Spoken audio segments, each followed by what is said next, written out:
Welcome to Thriving Together, Stories from CCEJ, a podcast from the California Conference for Equality and Justice.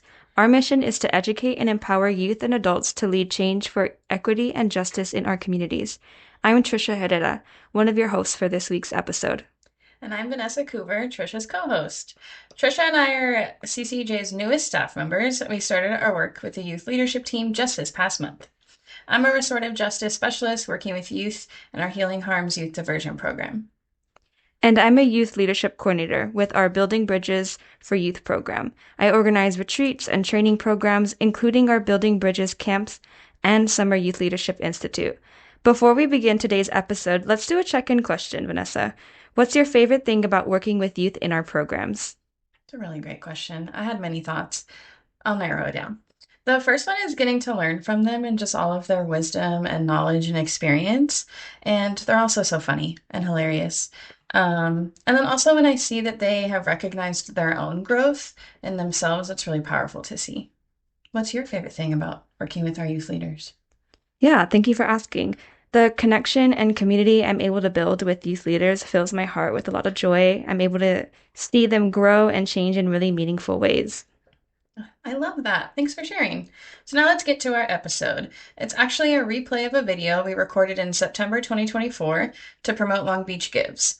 Long Beach Gives is an annual day of giving which helps raise money for our work. This year it's on September 18th. Mark your calendars. As our listeners may already know, our work with youth began in the 1950s when the National Conference of Christians and Jews, as we were known at the time, organized Anytown Camp for high school youth in Southern California. The camp later was known as Brotherhood Sisterhood Camp and today is known as Building Bridges Camp. In this episode, you'll hear camp alumni Dottie, Elise, Ryan, Jisung, and Pamela take us on a tour of camp experiences from the 1960s to today. Let's listen. This is all the campers, and it's from 1951, which is very beautiful to see all of these campers together. It was groundbreaking and very brave because that was absolutely still during Jim Crow days. So even as you move from the South, and there was that great migration still when you got to California, there were still invisible boundaries and barriers that were very much still in place. So it was very important work that was going on. Remember about that period, I think there was very much still a crossover from the experiences and what was happening across the country in the very late 60s. Still had an impression on what happened into the early 70s. And there really seemed to have been a collective effort across the country really to embrace the whole concept of diversity. I would say where we are in 2024 is a lot more regressive than what it was in the 70s. And it was just a really great opportunity in terms of the environment and the openness and the willingness of people to want to have dialogue around differences. It was embraced and welcomed to better understand what their perspectives were and what their life circumstances and experiences were that helped to shape who who that person was. I mean, so when I went to camp, it was 92, which was right after the Rodney King verdict and the uprising then. So it was a very emotional time in LA. And now I have my daughter is 14 and she's in high school, and it's interesting to just hear like echoes of the same things over and again. Like last year there was a lot of racial bullying at her school of Asian kids because she was in a Mandarin immersion program, which was like a small subset of her cohort, and it was a mostly white school, and it was very unfriendly. But now she's like in a totally different, she's like at an art school, and it's like much more accepting. So it's been interesting to see her journey like through her early teenage years. Hearing Pamela, I wanted to share that I'm a mother too of two teenagers, and it just made me think about how like the absence of space, containers to hold, our differences. Like I think you read something and they were talking about it, the camp being like a refuge. Initially I remember like it is kind of very microscopic, kind of condensed version, and feeling for myself like a sense of stranger danger or what have you, and then it after like truth telling, after collective truth telling, there's like healing, and then you feel the refuge, where you've kind of put down your mask and other people have put their masks down too. So what I'm kind of reverberating and feeling right now is that just I wish I had a space too where, and I feel like in some ways I have created them, but where, like in daily life, I didn't have to mask up so much. I didn't have to like, and just be with others, um, with a sense of like refugeness. And unfortunately, I feel like in so many ways in daily life where so many public spaces have been privatized or, what have you, it's like coming together as community or collective or like knowing your neighbors or people kind of knowing each other is not easy, especially because even my family, I don't know them. There's always like masks up. And it's shocking and amazing how within that 1 week camp frame, so many of us were able to like come out, not just, as, what I'm saying? Like as our quote unquote ourselves. And that's, I think, why camp was so powerful, that truth telling. Thing I was thinking about with both of you as mothers of teens is like get your kids up to camp. It's still happening. Brother and sister camp, that we went to was that week long. Every single day was so intense with a different focus.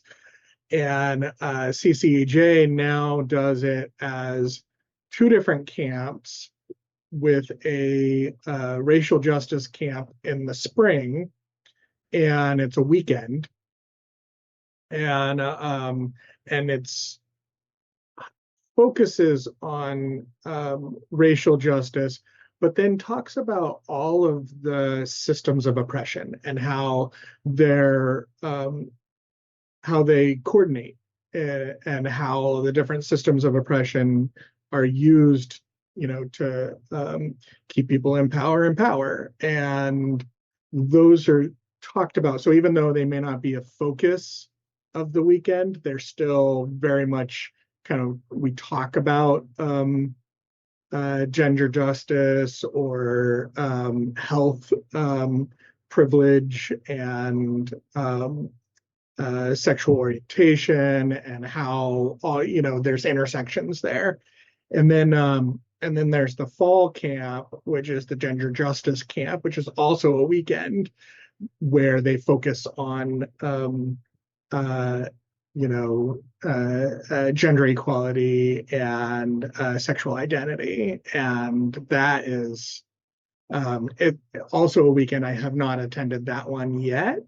Yeah, it was so amazing to come back, after 30 years and kind of have my own full circle moment of like camper to volunteer, um, which was pretty neat. I attended in June of 1993.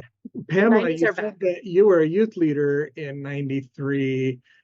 Do you know if that was August or June? I can't remember, but looking at that photo, I definitely recognized some of the youth leader faces and Oh, the hold people on. that are still, Facebook friends. I think the youth leaders might have been both. So you may have been a youth leader at the camp where I was a camper. It's possible. Uh, When camp was over and Dottie and I were in touch with each other afterwards, we used to hang out in groups in Hollywood, and we were the most religiously, racially, ethnically diverse group. of people you could imagine, you know, and we used to have so much fun, but we also learned a lot from each other. To this day, obviously, even though it's not as much as I would like, I'm still in contact with someone from 1969, 1970. If you had asked me that then, would I still be? I would have hoped yes, but would have imagined no. And I do agree with what Dottie said about it being much more aggressive now. It's really scary. But the fact that you guys are still doing this, you know, I mean, and the way it's evolved to figure out a way to include people who, when I went to camp, we probably didn't even think about trying to include. So I'm just glad we could do this and that you guys offered the reunion.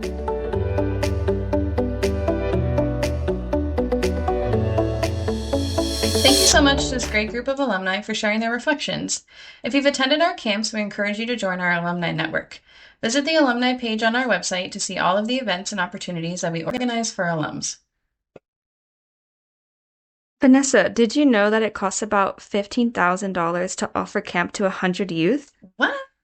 That's so much money. Yes, it pays for the cabin rentals, meals for 100 campers and staff, the buses we organize to help youth get to the mountain, and so much more. Hey listeners, if you want us to be able to continue offering this amazing program, we hope you'll donate to our Long Beach Gives campaign on September 18th. We're raising $10,000 to educate and empower youth and adults to become leaders for equity and justice. Visit longbeachgives.org and search our fundraising page by typing CCEJ. Any amount is welcome to help us reach our goal. You can even set up your own fundraising page to send to your friends and family and ask them to give to CCEJ, kind of like our very own GoFundMe. Thank you for supporting our work and for tuning into Stories from CCEJ Season 2. Our podcast is sponsored in part by LA vs. Hate, a coalition of partners led by the LA County Human Relations Commission. Once again, I'm Trisha Herrera. And I'm Vanessa Coover. We thank you for listening.